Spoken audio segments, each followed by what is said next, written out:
What's up, everybody? D'Angelo here. Hope you guys are having a fantastic day. And in this video, we're going to be going over some tutorials for EasyPages. So for this one, we're going to be going over how to change the page name, so the tour that's on the top of the page.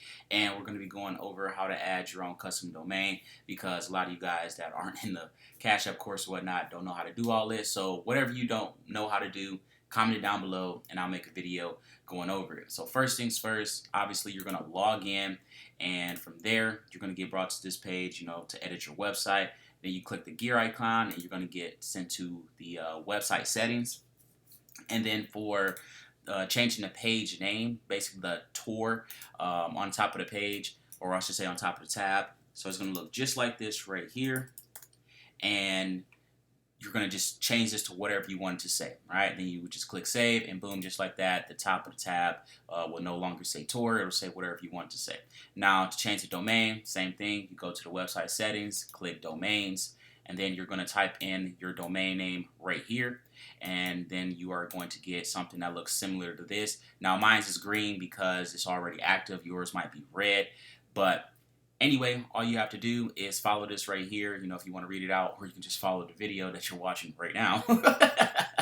But yeah, you go over to your hosting, and or wherever you bought your domain name, I should say.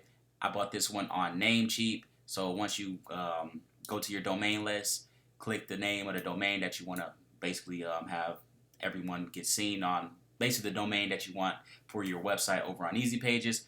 Then from there, you click Advanced DNS, and then from here, you just put these values in right here. All right.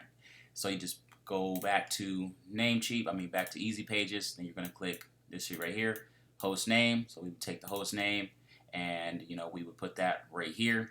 Then we would take the value, see right here, and then we would put that right here. And then for the type, like you see, record A.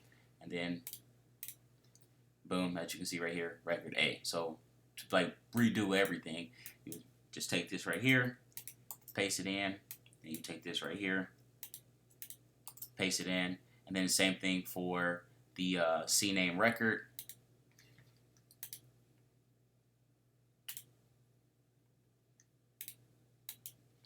You'll take the www.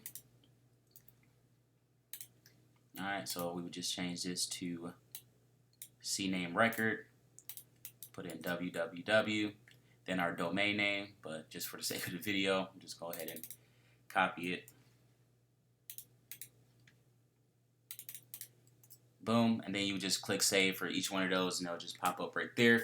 Then give it about, it really just depends on the day. Like, it really fluctuates a lot. Like, I've had times where it took like a few minutes. I've had times where it took like 30 minutes, So just give it, and let's just say give it an hour. Sometimes it might even take 24 hours depending on the day or whatever. But that's how you do it right there. Then from there, click save all changes, and boom, you're good to go. All right. But that is pretty much it. That is how you change the website page name, and that's how you add your domain.